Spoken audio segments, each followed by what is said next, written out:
اور بے شک ہم نے آپ کو 7 دہرانے والی آیتیں عطا فرمائیں اور عظمت والا قرآن. یہ 7 آیتیں جسے دہرائی جاتی ہیں وہ کون سی ہیں؟ تو میرے پیارے آقا صلی اللہ علیہ وسلم کے پیارے دیوانوں، اس سے مراد سورہ فاتحہ ہے.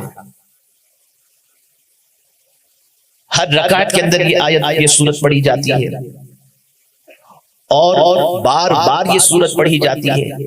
اس سورہ مبارکہ کے حوالے سے رسول اعظم صلی اللہ تعالی علیہ وسلم ارشاد فرماتے ہیں یہ ام القرآن ہے، یعنی سارے قرآن کا علم اللہ نے اس سورہ کے اندر جمع فرما دیا ہے. اور میرے پیارے آقا صلی اللہ علیہ وسلم کے پیارے دیوانوں، اس میں 7 آیتیں ہیں.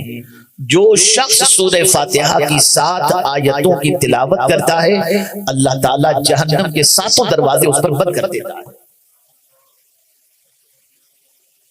علامہ اسماعیل حقی رحمت اللہ تعالی علیہ نے سورہ فاتحہ کے بارے میں اور علامہ جلال الدین سیوطی رحمت اللہ تعالی علیہ نے سورہ فاتحہ کے ناموں کے بارے میں فرمایا کم و بیش اس کے 20 نام ہیں.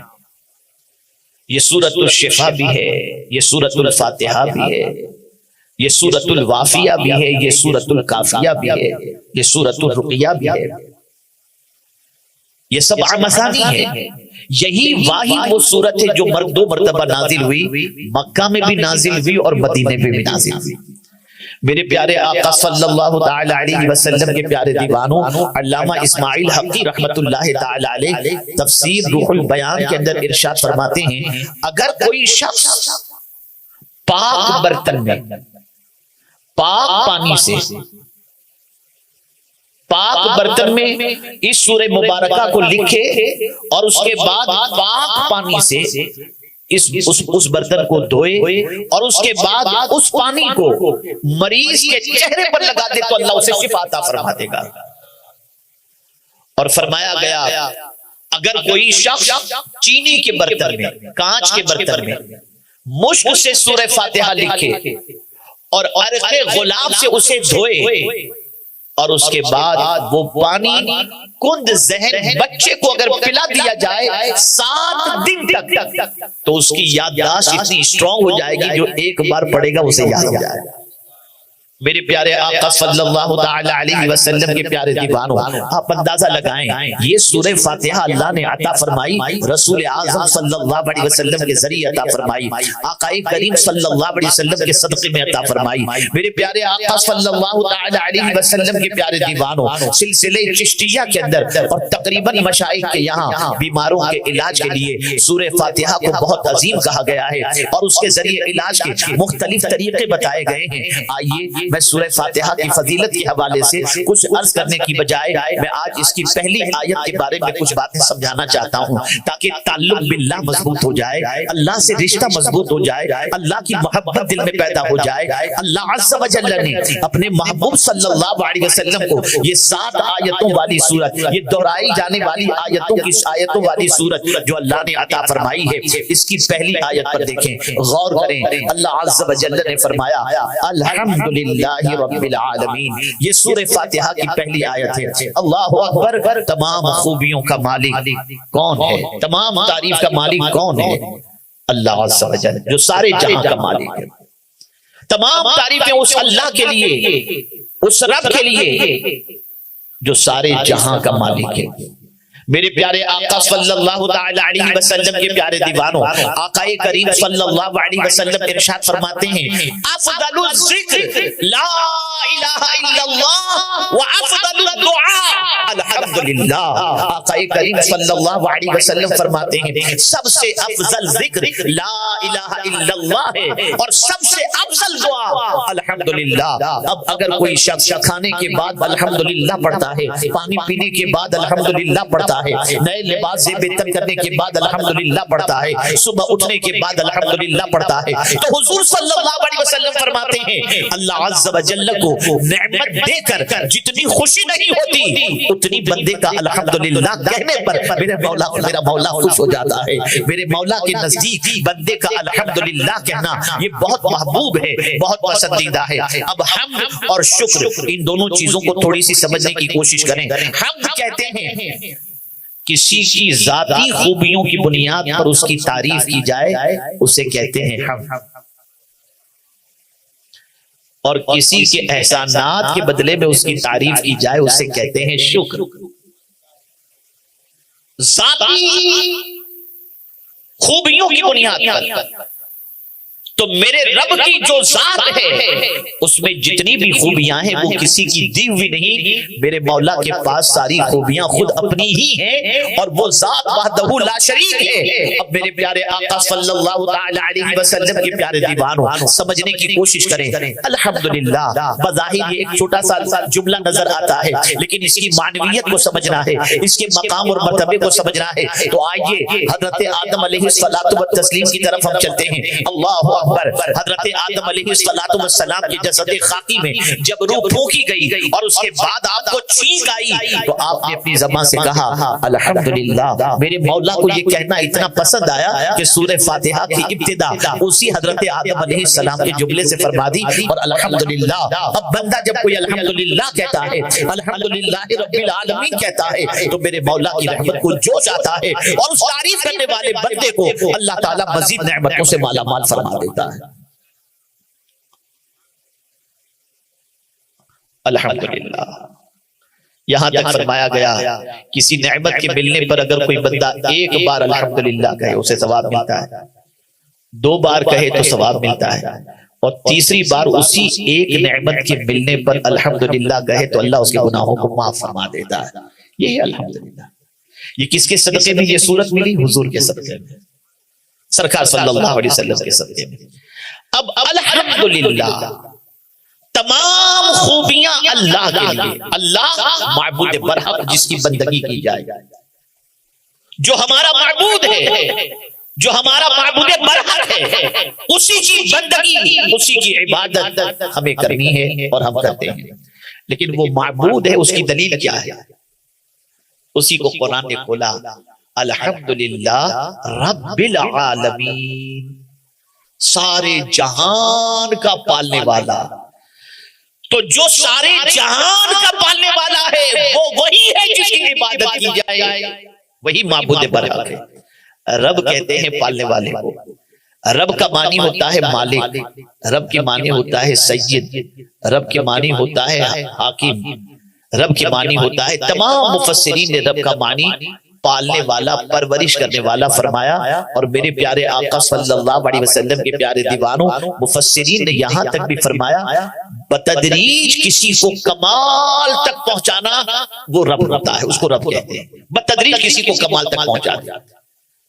تو اب آپ دیکھیں پہلے ایک چھوٹا سا بچہ ہوتا ہے, پھر وہ چلنے لگتا ہے, پھر تھوڑا سا بڑا ہوتا ہے, پھر تھوڑا سا بڑا ہوتا ہے, پھر تھوڑا سا بڑا ہوتا ہے, پھر نوجوان ہوتا ہے, پھر بڑا ہوتا ہے, بڑھاپے کی دہلیز تک پہنچتا ہے. تو یہ بتدریج کمال تک اگر کسی کو کوئی پہنچا رہا ہے تو وہ میرا رب ہے, وہ پالنے والا ہے. میرے پیارے آقا صلی اللہ علیہ وسلم کے پیارے دیوانوں وہ کسی ایک کو نہیں پالتا, سارے عالم کا پالنے والا ہے. پتھر کو پالنے والا اللہ, درخت کو پالنے والا اللہ, پہاڑ کو پالنے والا اللہ, زمین کو پالنے والا اللہ, پھل فروٹ کو پالنے, اس کے درخت کو پالنے والا اللہ, انسان کو پالنے والا اللہ, سب کو پالنے والا اللہ ہے. 18,000 کم و بیش عالم ہیں, ان سارے عالم کو پالنے والا اگر کوئی ہے تو اللہ عز و جل ہے. پتا چلا جو پالنے والا ہے وہی عبادت کا حقدار ہے, اسی کی بندگی کی جائے. میرے پیارے آقا صلی اللہ تعالی علیہ وسلم کے پیارے دیوانوں ہم نے کبھی سوچا کہ ہم ماں کے شکم میں تھے, وہاں ہمیں کون پال رہا تھا؟ وہ اللہ عز و جل کی ذات تھی جو ماں کے شکم کے اندر ہماری پرورش فرما رہی تھی.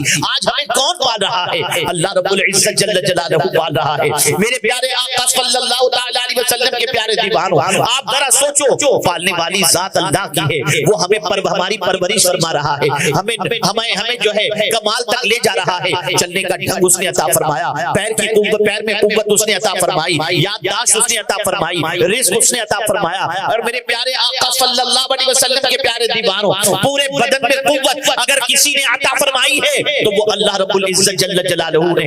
آج وہی تو ہمیں پال رہا ہے، اور پھر یہی نہیں کہ ہمیں پال رہا ہے، ہماری اولاد کو بھی وہی پال رہا ہے، ہماری بیوی کو بھی وہی پال رہا ہے، ہمارے بچوں کو بھی وہی پال رہا ہے، ہمارے رشتہ داروں کو وہی پال رہا ہے، وہی پالنے والا ہے۔ میرے پیارے آقا صلی اللہ علیہ وسلم کے پیارے دیوانوں، کتنے تعجب کی بات ہے، اگر چند دنوں کی روٹیاں کوئی دے دے تو ہم اس کے حکم کی نافرمانی نہیں کرتے، چند دنوں کی ملازمت اگر کہیں مل جائے تو اس سے کی بات ہم نہیں ٹالتے، لیکن جو رب ماں کی گود سے لے کر زندگی کی آخری سانس تک ہمیں پال رہا ہے، آج بندے کی پوزیشن کیا ہے؟ وہ بندہ جس کو اللہ پال رہا ہے، بندہ اس کی بات سننے کو تیار نہیں، اس کے فرامین پر عمل کرنے کے لیے تیار نہیں، اس کی نافرمانی ہو جائے تو اس سے معافی مانگنے کے لیے تیار نہیں۔ کتنی حیرت کی بات ہے، پال خدا رہا ہے، فرمان شیطان کا تم مان رہے ہو، پال خدا رہا ہے، اس کے ارشاد کے خلاف زندگی گزار رہے ہو۔ ایک واقعے کے ذریعے آپ کے دل و دماغ کو تھوڑا سا اللہ عز و جل کے فرمان پر عمل کی طرف مائل کرنے کی کوشش کر سکوں۔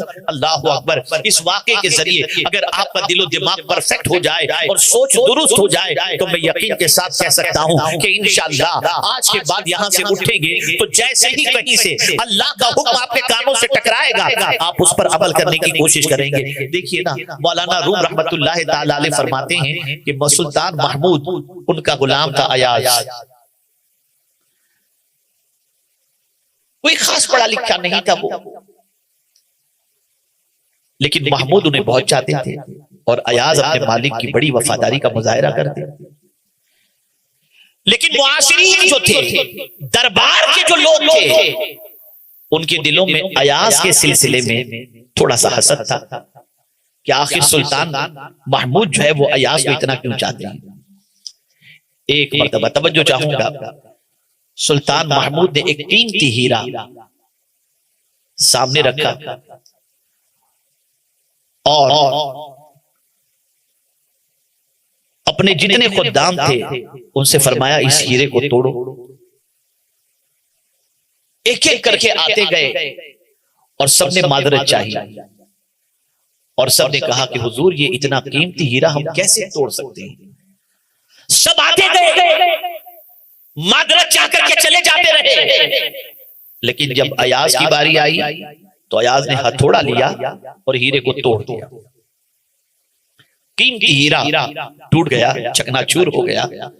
تو جو لوگ ایاز کے سلسلے میں دل میں حسد رکھتے تھے ان کے دل میں خیال پیدا ہوا اب تو ایاز بادشاہ کی نظر سے گر جائے گا، اور اس نے اپنی جہالت کا پورا ثبوت دے دیا ہیرے کو توڑ کر کہ یہ کتنا بڑا بے وقوف ہے، اب بادشاہ اپنے دربار سے نکال دے گا۔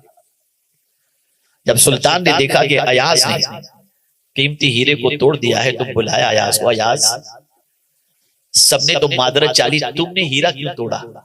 توجہ چاہوں گا، مولانا روم نے بڑی پیاری بات فرمائی۔ ایاز نے کہا حضور ایک طرف ہیرے کا ٹوٹنا تھا اور ایک طرف آپ کے حکم کا ٹوٹنا تھا، میرے دل میں خیال پیدا ہوا میں کسے توڑوں، ہیرے کو توڑوں یا آپ کے حکم کو توڑوں؟ تو میری محبت نے مجھے کہا کہ نہیں، ہیرا ٹوٹ جائے تو کوئی بات نہیں، مالک کا حکم نہیں ٹوٹنا چاہیے۔ تو میں نے اس وجہ سے ہیرے کو توڑ دیا۔ اسی وقت سارے جتنے حاسدین تھے ان کی آنکھیں کھلی کی کھلی رہ گئی اور بادشاہ نے انعام و اکرام سے نوازا۔ مولانا روم رحمت اللہ تعالی علیہ فرماتے ہیں آپ ذرا سوچو، چند دنوں کی زندگی کی خدمت اور اس کا صلہ دینے والے سلطان محمود کے ایک حکم کو ایاز توڑنے کے لیے تیار نہیں، اور جو مولا تمہیں پال رہا ہے تم اس کے کتنے حکم توڑ رہے ہو؟ آپ ذرا سوچو، نماز ہی کو لے لیجئے، ایک بار اللہ قرآن میں کہہ دے اقیم الصلاۃ کافی، لیکن میرے کریم نے 300 مقامات پر کم و بیش نماز کا حکم دیا۔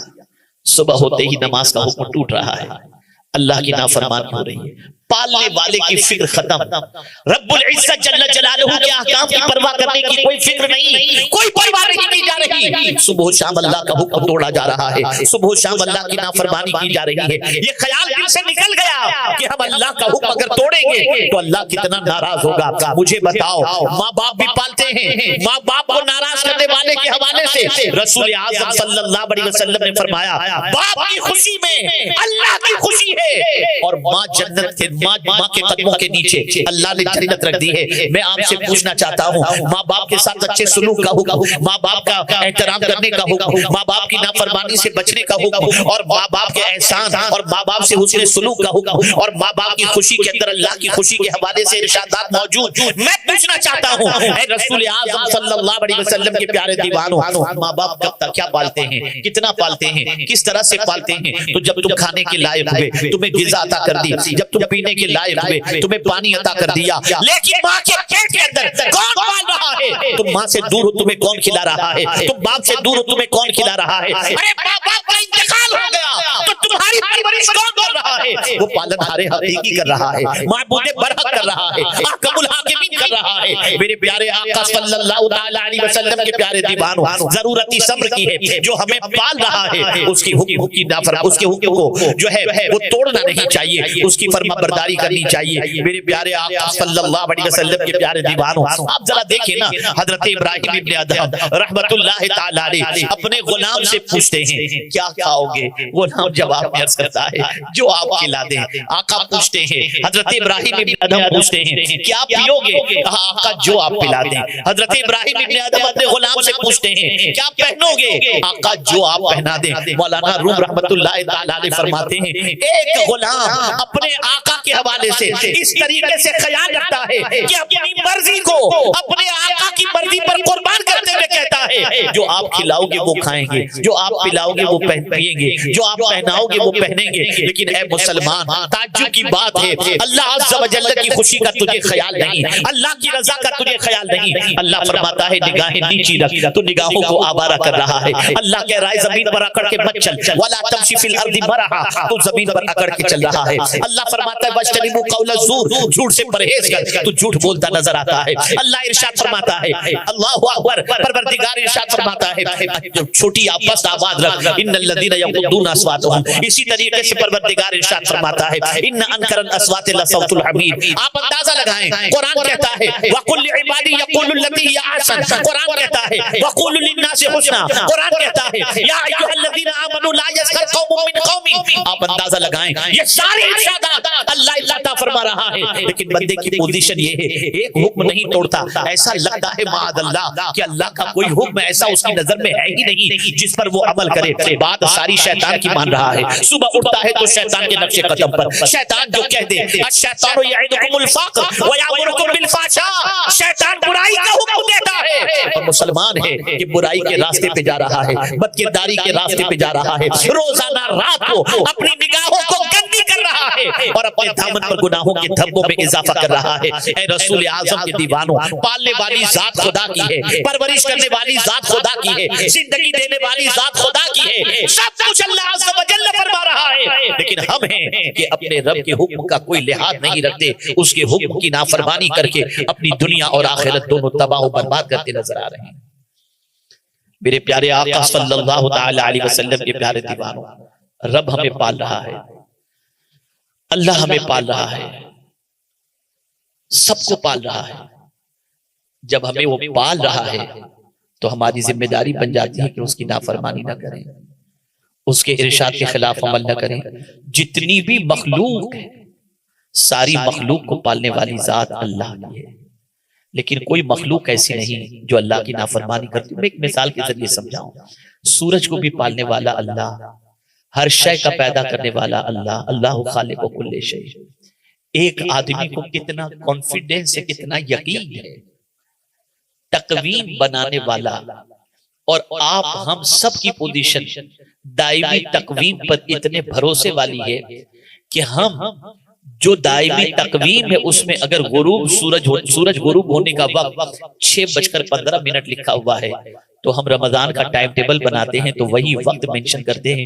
اندر سے ہمارا ضمیر کہتا ہے سورج نہ 1 منٹ پہلے غروب ہوگا نہ 1 منٹ بعد میں غروب ہوگا, جو وقت لکھا گیا ہے اسی وقت پر غروب ہوگا. ہم اپنے روزے کی افطار اسی وقت کرتے ہیں. ہمارا ضمیر کہتا ہے سورج اللہ کی نافرمانی نہیں کرے گا.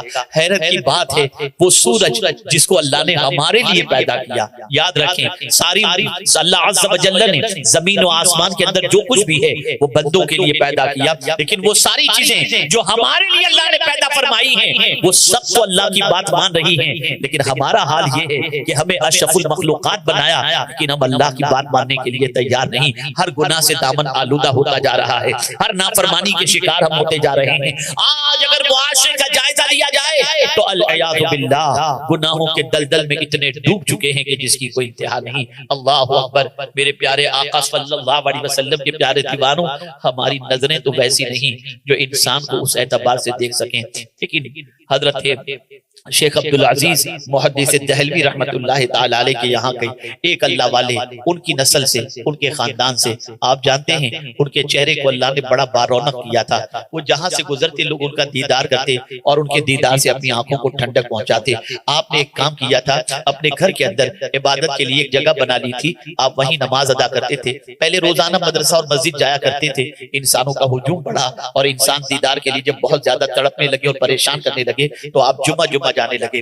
جب جمعہ کو جاتے تو رومال اپنے آگے کر لیتے اور رومال آگے کرنے کے بعد چہرے کو چھپانے کی کوشش کرتے اور جمعہ کی نماز کے لیے جاتے. ایک دن خادم نے کہا حضور کیا بات ہے, آپ چہرے پر رومال اتنا قریب کر دیتے ہیں کہ آپ کا رخ زیبا لوگوں کو نظر نہیں آتا.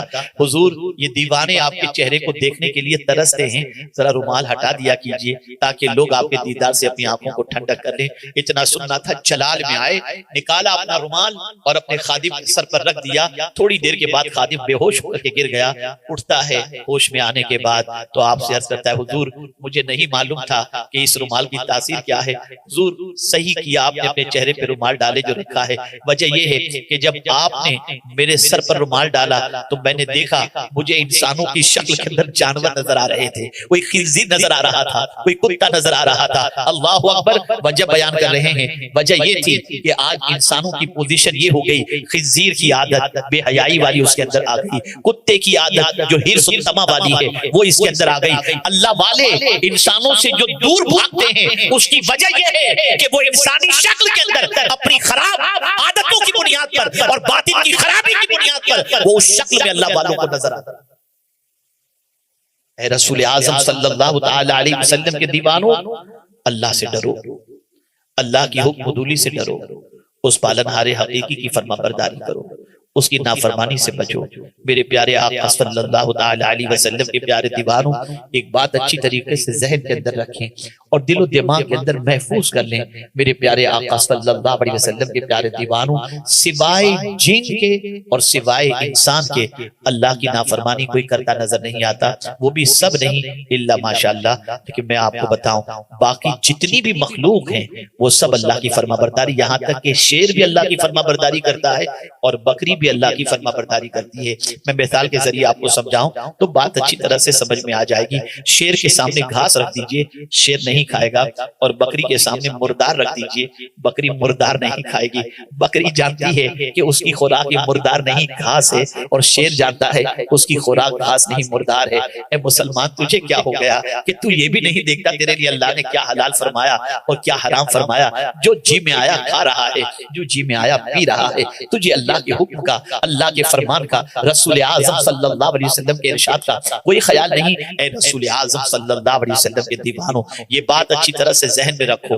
جب انسان اللہ کی نافرمانی کرتا ہے تو سب سے پہلے اللہ تعالیٰ اس کے دل کو کمزور کر دیتا ہے.